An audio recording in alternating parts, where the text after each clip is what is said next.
Please go subscribe to the Rumble channel for Franchise Sports TV under the name FSTV22.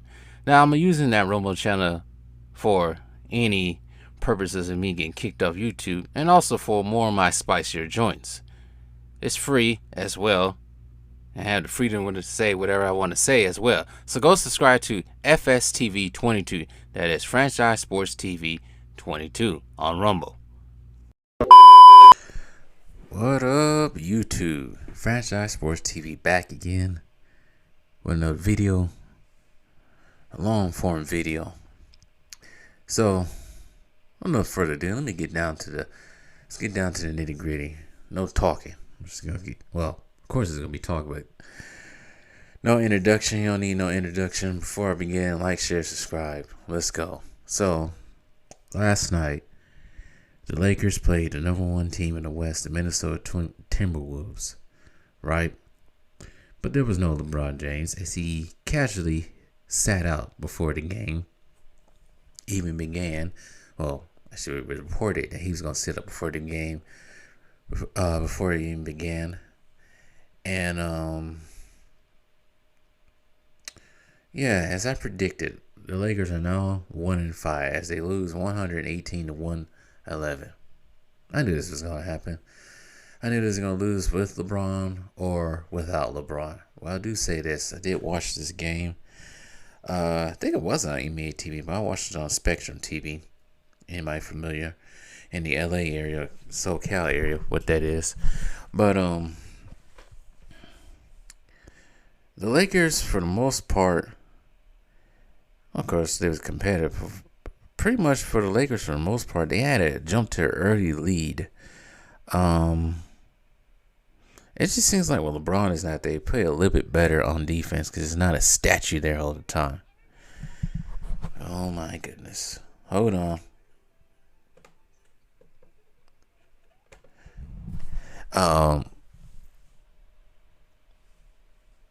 was saying LeBron's pretty much a statue the whole entire time, but for the most part, this game was close. Like I said, Lakers started out big in a big run, but the Timberwolves slowly inched back and pretty much held the lead for most of the entirety of the game. I do say this though. We know he had that big old trade last year with Rudy Gobert getting sent to Minnesota. I think now the Timberwolves are the front line of Karl Anthony Towns and Rudy Gobert have finally found a niche, and he finally playing well. Because it's actually the first time I actually got to see Minnesota play this year. So it looks like they're finally gelling. But damn, Rudy Gobert, she whiz. They always talk about LeBron. I mean, not LeBron, but Giannis has no bag, offensive bag. But sheesh, Rudy Gobert, damn. Damn.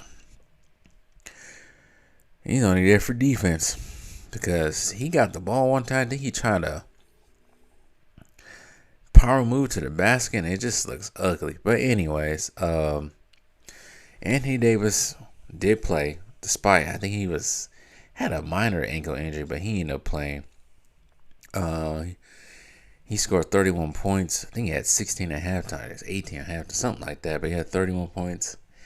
Not big on the rebounding area. The Lakers were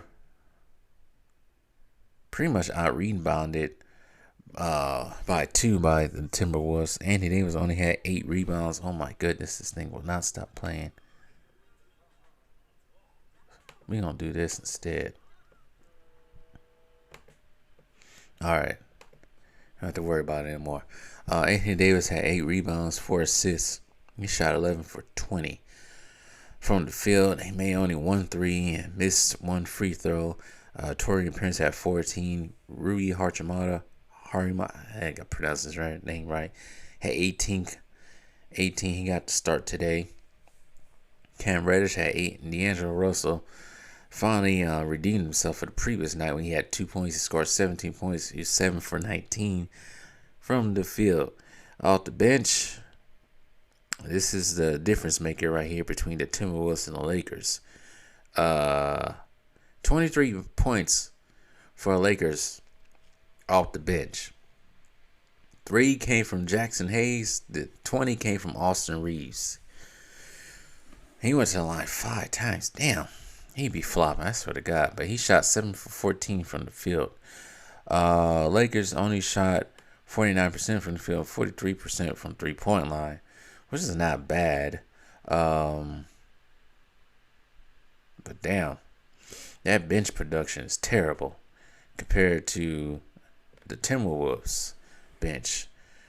They got 9 points out of Shlomo, Kyle Anderson, Troy Brown, the former Laker, 2 points, Nas Reed, 9 points and 5 rebounds, and SGA's cousin had 5 off the bench himself. But the difference maker was the starters. Jaden McDaniels had 14. Rudy Gobert did have 15 points. But he cannot. Anyways, he had 15 points. 6 for 11, but he had 13 rebounds. That's all he's out there for. Play defense down low and get them rebounds. Karl Anthony Towns, it seemed like he's fouled, like I said, he's fouled each other with Rudy Gobert. He had 21 and 6. 7 for 17. Mike Conley with 16. Anthony Edwards leading the way for the Timberwolves with 27. He went 9 for 19. 7 rebounds and 5 assists and 3 steals. Another factor with the Lakers, with them losing tonight, was the turnovers. The turnovers were terrible. They had 17 turnovers. I think they had almost like 8 before the half ended, compared to the Timberwolves 14. Timberwolves did not shoot great from 3 compared to the Lakers. They shot 38%. But free throw line, Timberwolves actually had the advantage. They had one more free throw than the Lakers did, shooting 80% from the free throw line compared to the Lakers 79%. Pretty much the teams were evenly matched on the offensive side, but the turnovers and the bench production was the deciding factor for the Timberwolves to win. And the Timberwolves are probably a little bit better, talent-wise. They had a little bit more better supporting cast than the Lakers do. Sorry, just had to admit it. This is the first game in the series, 4-game series between these two teams. They played each other again on the 30th of December in Minnesota. The last two are in LA in the spring. But the Lakers are in trouble, believe it or not. You only can go so far with these stupid ass calls. You only can go so far. 7-0 in the in-season tournament, but where they are at 8-14 now in regular season games. Ouch. It's terrible. I wonder what they'll be if they didn't have these in-season games. Probably worse. But now they're 10th in the league, in the West, I should say, behind Houston and the Suns, as the Minnesota Timberwolves control the first seed for now. So, like I said, LeBron ducked the smoke, and I know people are getting tired of him. I hear it each day. Laker fans are getting tired of him, wishing for him to finally go by as well. I know everybody else is, but I heard the Minnesota Timberwolves. Let me see right quick. What are the Minnesota Timberwolves defensive-wise right quick? Because I have not been paying attention to them. I didn't even know this in first place like that until earlier last week.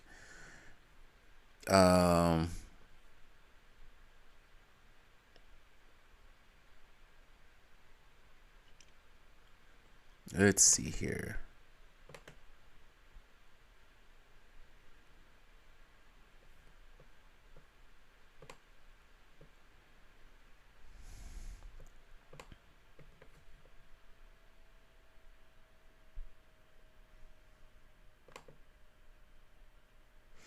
So far, the Minnesota Timberwolves are... this might be a problem for them. later down the line for the Timberwolves. So far, the Timberwolves this season offensive ranking is 17th in the league, 114.7 points per game. Defensive rating is first, the number one defensive team in the league at a 107.8. Points per game 113.5, 18 for 30. Opponents points 106.7, first in the league as well. Yeah, they got some improvement. I think they got the pieces they need to win. They probably need more out of Karl Anthony Towns. There's only so much you can get out of Mike Conley at his advanced age.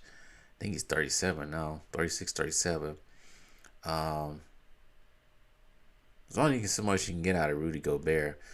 But, yeah, I didn't know they was that low offensive wise at 17 out of 30. But I think in order for them to make it far, their offensive rating probably needs to be anywhere in the top 10. 17th all offensive rating is kind of low for them. But as long as the defense does win championships, as long as the defense is around that area, I think they'll be fine. Because a couple of years ago, when the Bucks finally start taking a rise, defensively they was like number 2, number 1 in the league, but offensively they was like 11. It wasn't that great. I can go back to that season right quick right now before I move on to the next subject. Let's see here.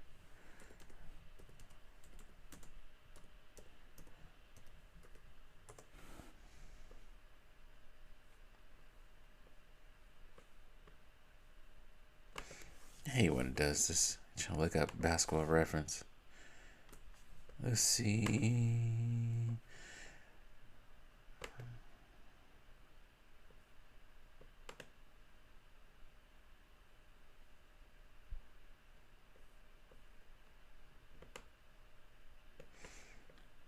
That year they were 60 and 60, 16, 6, 22. My bad. The Bucks was the year when they was 16 and 22 and they lost to the Raptors in the conference finals. They was 4th offensive rating. First, actually, in defensive rating that year. So, yeah, in order for the Timberwolves to make it far, they probably had to boost those offensive numbers up. But anyways, let's talk about the opposite of the Minnesota Timberwolves, the Detroit Pistons. Ooh-wee. Ooh-wee. Ooh-wee.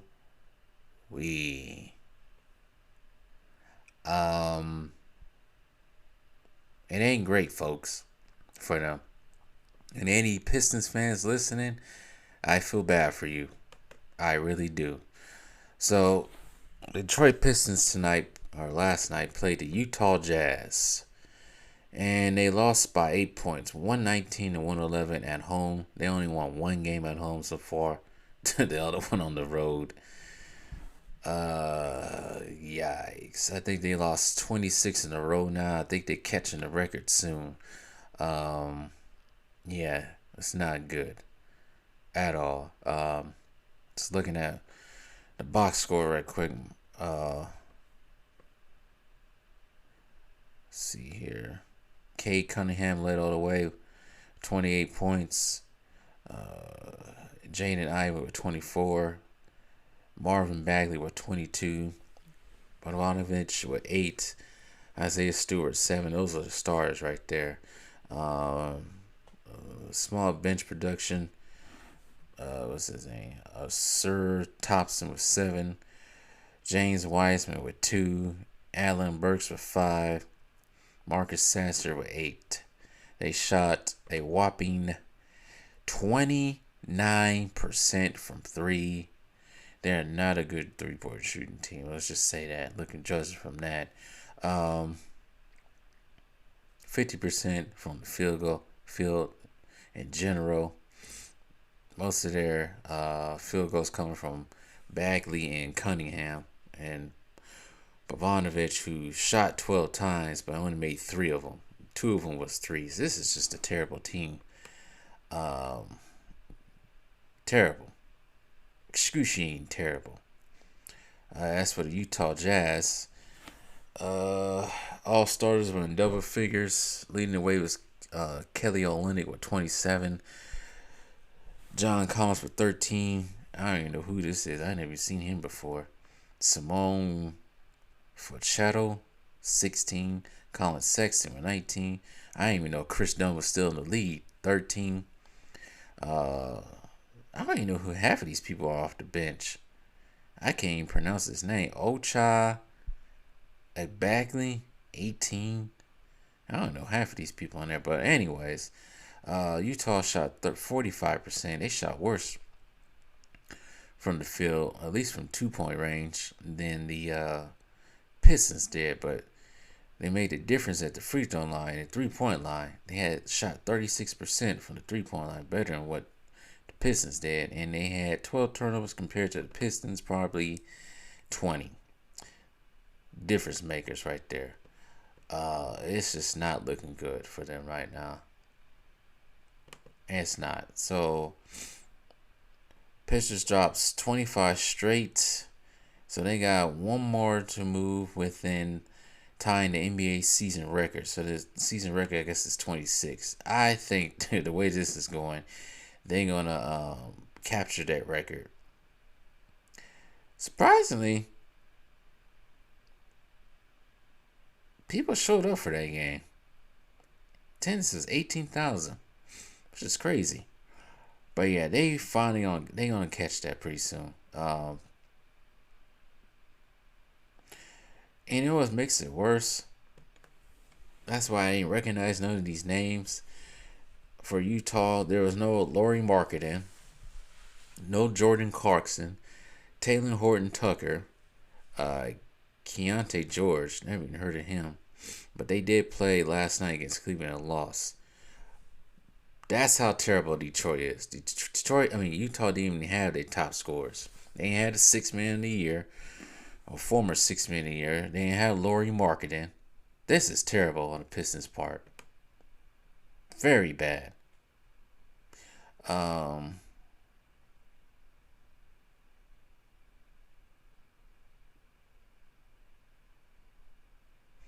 But yeah, I think they're going to capture the record. They're going to make history pretty soon. They will make history. Let me look at Detroit Pistons even closer, what they ranked so far.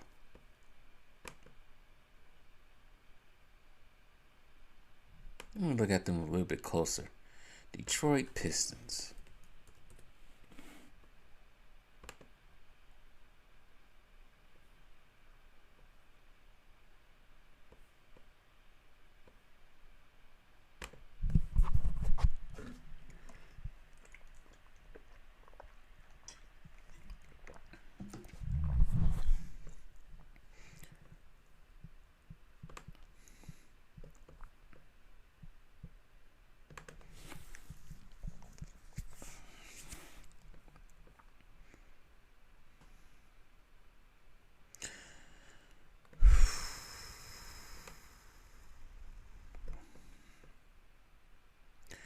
Detroit Pistons so far this year, they are points per game 108.9, 28th out of 30. Points is 120.8, 25th.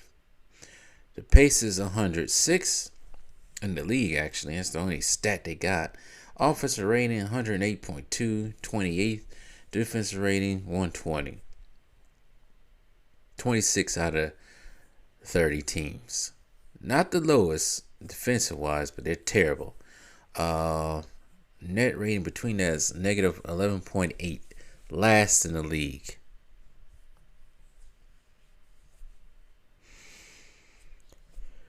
Oh my goodness.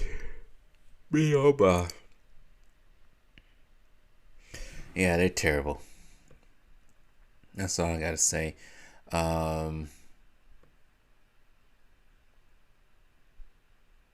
I don't know what they projected to be, but the way this is going,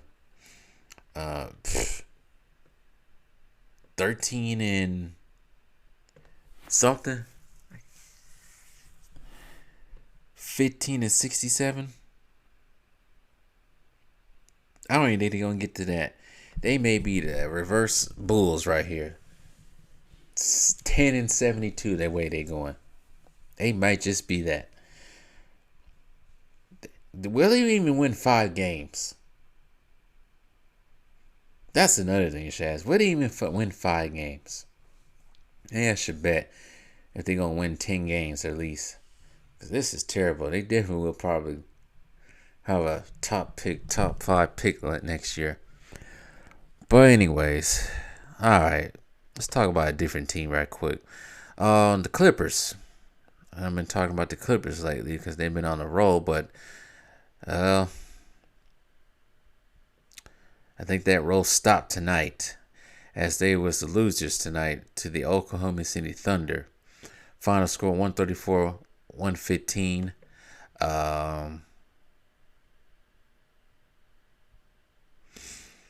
There was no Kawhi Leonard that played tonight. I wish I knew it was going to happen eventually. Kawhi was going to find a game to sit out with.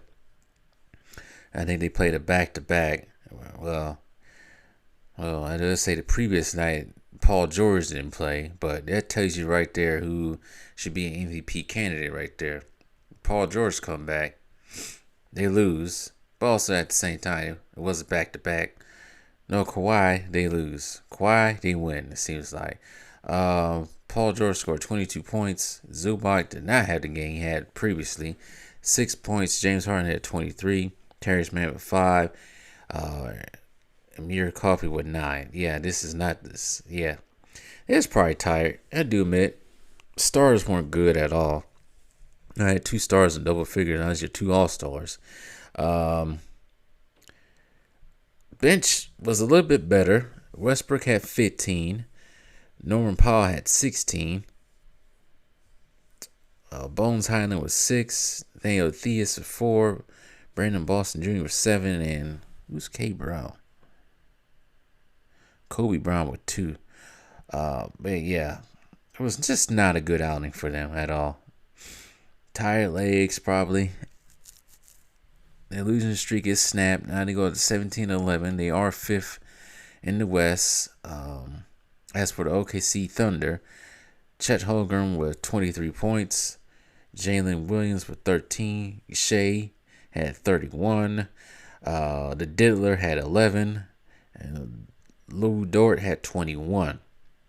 Although everybody was in double figures. All stars were. Bench production was alright. High man off the bench was Isaiah Joe with 11. Who's this? I can't know these Wiggins. Aaron Wiggins with 8.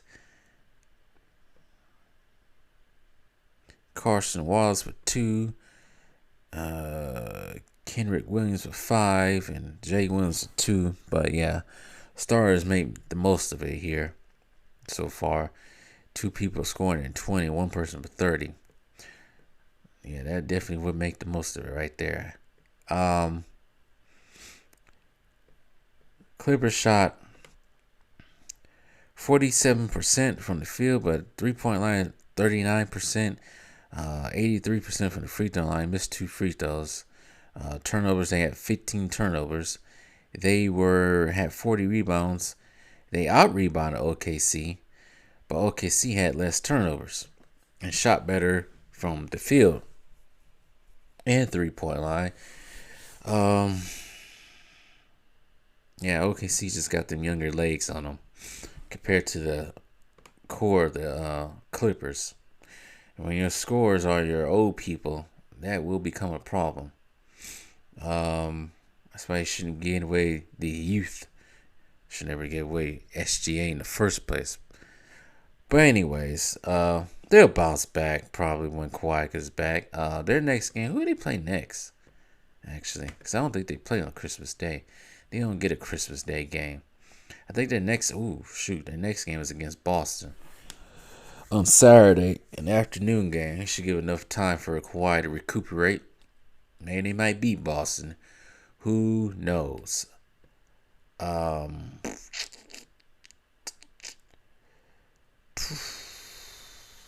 Memphis won again with John Morant back to beat Indiana 116 to 103.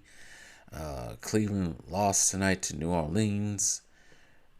Washington won, so they win their 5th game of the season. Chicago keeps winning as they beat the Spurs 114 to 95. And last but not least, the Milwaukee Bucks. This was a pecking order game for Orlando and the Bucks right there. The Bucks win 118 to 114. I did not watch this game. The Bucks go to 21-7 on the season, 16 for 11 for Orlando Magic for the season, as they are, I think they're on a losing streak right now. Pablo Banchero 23, Franz Wagner with 29, Wendell Carter Jr. 4, Gary Hess 14. Who is this? Anthony Black with 1. The Hustler didn't play. Old boy from Gonzaga didn't play tonight. Jonathan Isaac came off the bench for 4. Mo Wagner with 21. Cole Anthony with 18. And that was pretty much it for the bench production. Orlando was sorry shooting wise. They was terrible. Altogether from the field, it was 45%. They shot 99 shots and missed 45% of them. 3-point line, they was just terrible. 88 for 33, 24% from 3. You cannot make free throws, 69%, 16 for 23. Turnovers, they did have 7 turnovers, 45 rebounds tonight as a team. When you look at the Bucks, 51 rebounds. Orlando did beat them in turnovers, but I'm going to say this.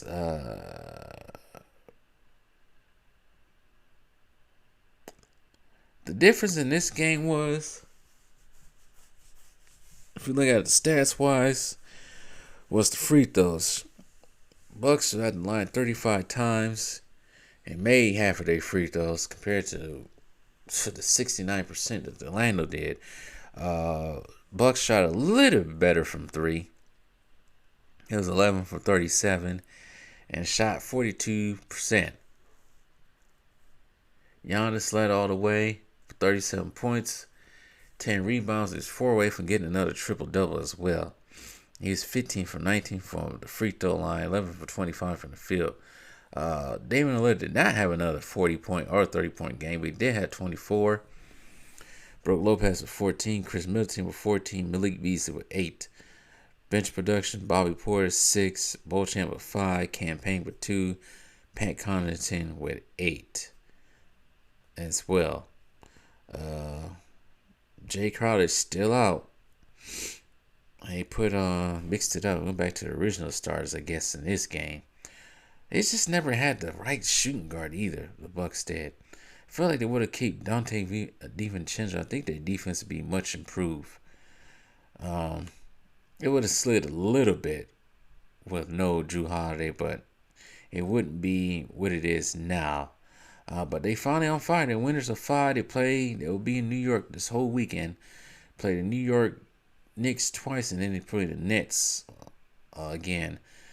But they on a roll so far. They finally found a niche. It seems like Dame Lillard has finally got himself in shape for the season as well.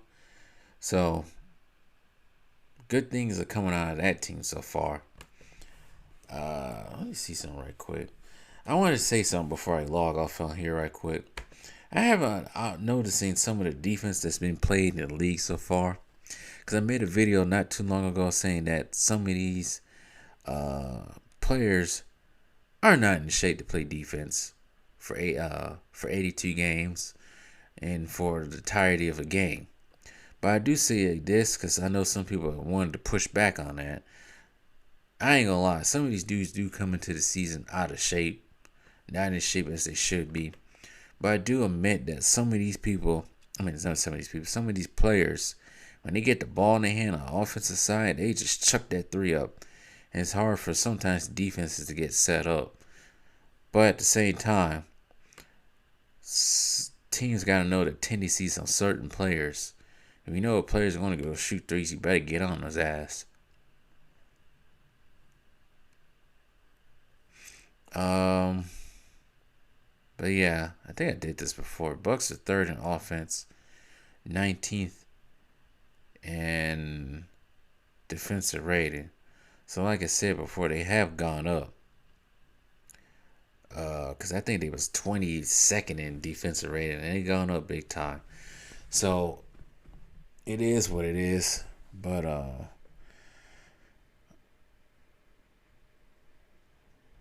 there will be a Rumble video coming soon. There'll be a couple of Rumble videos coming soon. It's just a heads up for you, some of y'all. But anyways, I'm out of here. Tell me what you guys think. Like, share, subscribe as well. Like I said, there'll be Rumble videos coming soon. With all that said, peace.